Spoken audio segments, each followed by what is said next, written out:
안녕하세요. 오늘은 제가 원리 스터디를 통해 배웠던 원리 강론의 제6절 인간을 중심한 무형 실체 세계와 유형 실체 세계에 대해 발표하겠습니다. 지금부터 계속 무형 세계랑 유형 세계가 나올 텐데요. 무형 실체 세계는 쉽게 말하면 형체가 없는 영계라고 생각하시면 되고, 유형 실체 세계는 형체가 있다. 그러니까 지상, 여기 있는 땅이라고 생각하시면 됩니다. 기억해 주세요. 네. 시작 전 질문입니다. 여러분은 영계가 있다고 생각하십니까? 네. 오, 저희 교회에서는 영계가 있다고 얘기하죠. 그래서 영계가 있다고 생각을 하고 지상에서 살고 있는 우리는 어떻게 살아야 하는지 알아가 봅시다. 먼저 인간은 하늘 부모님을 닮아서 창조되었습니다. 그리고 그 인간이 본보기가 되어서 피조세계가 창조되었습니다. 피조세계란 하늘 부모님께서 만드신 모든 것을 의미한다고 생각하시면 됩니다. 그리고 인간을 본보기로 하여 창조된 피조세계이기 때문에 피조세계에 있는 모든 존재는 몸과 마음으로 된 인간의 기본형을 닮지 않은 것이 하나도 없습니다. 인간은 몸이 있고 마음이 있죠. 이 기본형을 닮아서 모든 동물들도 몸과 마음이 있습니다. 그러므로 숨이 차요. 그러므로 피조세계에는 인간의 몸과 같은 유형실체 세계만 있는 것이 아니고 그의 주체로서의 인간의 마음과 같은 무형실체 세계가 또 있습니다. 이것을 무형실체 세계라고 하는 것은 우리의 5가지 감각으로는 느낄 수가 없고 영적인 감각으로만 느낄 수 있기 때문에 무형실체 세계라고 합니다. 이 유형실체 세계와 무형실체 세계를 합친 것을 우리는 천주라고 부릅니다. 용어가 어렵죠? 천주는 무형실체 세계와 유형실체 세계를 합친 겁니다. 그 다음은 우리가 마음을 알지 못하고는 그 사람의 인격을 알 수 없듯이 하늘 부모님을 알지 못하고는 인생의 근본 의미를 알 수 없어요. 그리고 무형실체 세계가 어떻게 되어 있는가를 모르고는 유형실체 세계가 어떻게 되어 있는지를 완전하게 알 수 없습니다. 그러므로 무형세계는 주체의 세계이고 유형세계는 대상의 세계로서 유형세계가 무형세계의 그림자와 같은 것입니다. 영계가 주체고 지금 여기가 그림자와 같은 대상의 세계인 거예요. 그리고 유형실체 세계에서 지상에서 생활하던 인간이 죽어서 몸에서 벗어나면 그 영인체는 바로 무형세계에 가서 영원히 살게 됩니다. 다음은 피조세계에서의 인간의 3가지 위치를 설명할 텐데요. 좀 어려워서 지금부터 더 어려워서 이해하기 힘들 수도 있지만 그렇구나 하고 넘어가 주세요. 들어주세요. 그래서 일단 세계가 하늘 부모님에 대해서 내적인 감성을 느끼지 못하기 때문에 세계는 하늘 부모님을 느끼지 못하잖아요. 그래서 하늘 부모님께서 세계를 직접 주관하지 않으세요.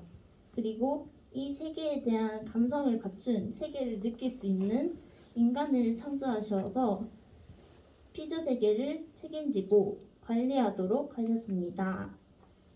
그래서 인간이 피조세계의 주관자인 것입니다. 인간이 유형세계를 느끼고 주관하도록 하기 위해서 유형세계의 요소와 같은 물과 흙과 공기로 육신의 몸을 창조하셨고 무형세계를 느끼고 주관하도록 하기 위해서 무형세계와 같은 영적 요소로서 영인체를 창조하였습니다. 인간은 막 물이랑 흙이랑 공기가 섞여서 만들어진 거다 이런 말 들어봤잖아요. 그런 이게 유형세계를 주관하기 위해서 그렇게 만들어졌다고 합니다. 결국 유형세계를 주관할 수 있는 육신과 무형세계를 주관할 수 있는 영인체로 구성된 인간은 유형세계와 무형세계를 모두 주관할 수 있는 것입니다. 주관자인 거예요, 인간이. 다음은 인간의 몸과 영인체가 잘 주고 잘 받는 수수작용에 의해서 합성일체화, 이렇게 하나가 되면 하나님의 실제 대상이 됩니다. 그리고 유형세계와 무형세계 또한 인간을 중심 삼고 잘 주고 잘 받는 수수작용을 일으켜서 하나가 됨으로써 하나님의 대상세계가 됩니다. 이때 인간은 유형, 무형 두 세계를 맺어주는 매개체가 되고 파동의 중심체가 됩니다. 첫 번째가 뭐였죠? 주관자. 세계를 주관하는 주관자다, 인간은. 그리고 두 번째가 매개체이고 파동의 중심체이다. 세 번째는요, 형상은 안 보이는 거예요. 그리고 형상은 보이는 거예요. 그래서 하나님이 나중에 창조하실 인간의 형상과 형상을 실체적으로 먼저 전개하셔서 피조세계를 창조하셨습니다. 그리고 피조세계 안에 무형세계랑 유형세계가 있는데요. 따라서 영인체의 상상과 형상의 실체적인 전개로서 무형세계를 창조하셨고, 영인체는 무형세계를 총합한 실체상인 것입니다. 또 육신의 몸의 상상과 형상의 실체적인 전개로서 유형세계를 창조하셨기 때문에 육신은 유형세계를 통합한 실체상인 것입니다. 유형실체세계랑 무형실체세계를 합친 것이 뭐라고 했죠, 아까? 천지라고 했어요. 그래서 천주의 실체상은 인간이 됩니다. 육신과 영인체로 되어 있는 인간이 천주의 실체상이고요. 그래서 인간을 흔히 소우주라고 하는 이유도 여기에 있다고 합니다. 모든 것의 실체상이 인간이기 때문에 인간을 소우주라고 하기도 합니다. 이렇게 피조세계에 대한 역할을 정해서 하늘 부모님께서 인간을 창조하셨지만 인간이 타락을 했죠. 그래서 피조세계는 자기를 주관해 줄 수 있는 주인을 잃어버렸습니다. 그뿐만 아니라 화동의 중심체인 인간이 타락되어 유형, 무형 세계의 수수작용이 끊어짐으로써 하나가 되지 못하고 분리가 되었습니다. 그래서 피조물들은 슬퍼한다고 합니다.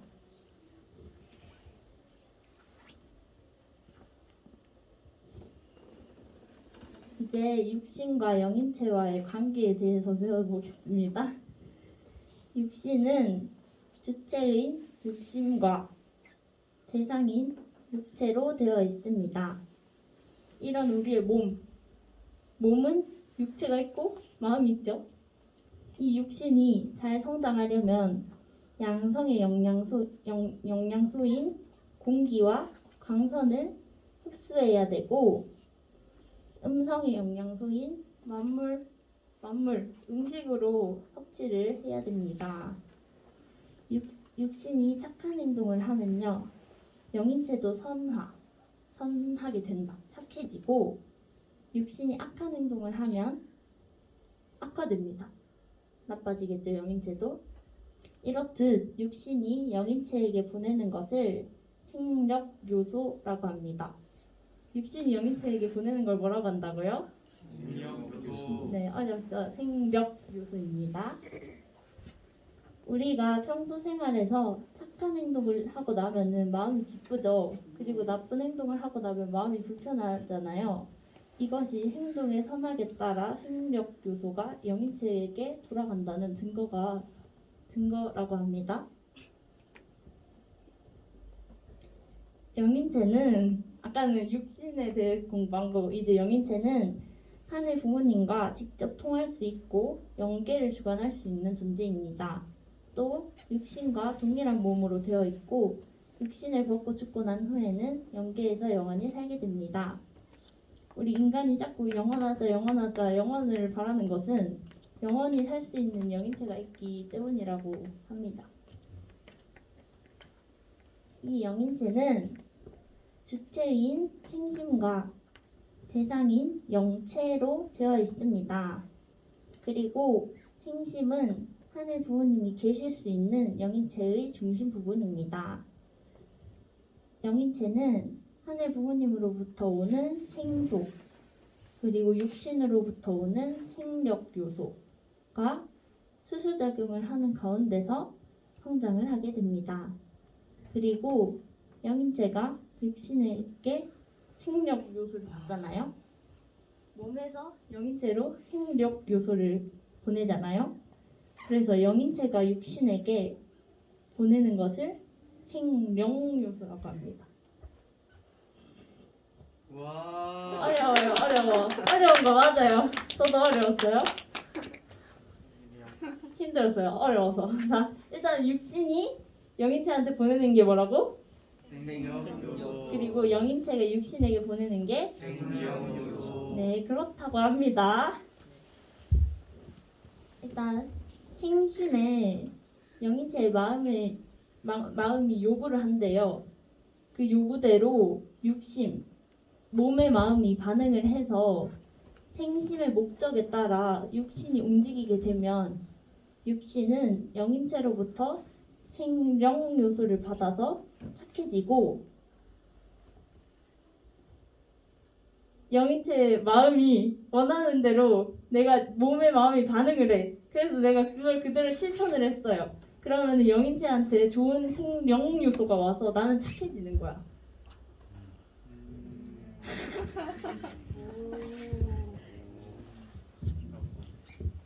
착해지고 이에 따라서 육신은 좋은 생력 요소를 다시 영인체에게 돌려줄 수 있게 돼서 영인체가 성장을 한다고 합니다. 주고받겠죠? 좋은 영향을? 오, 수수작용.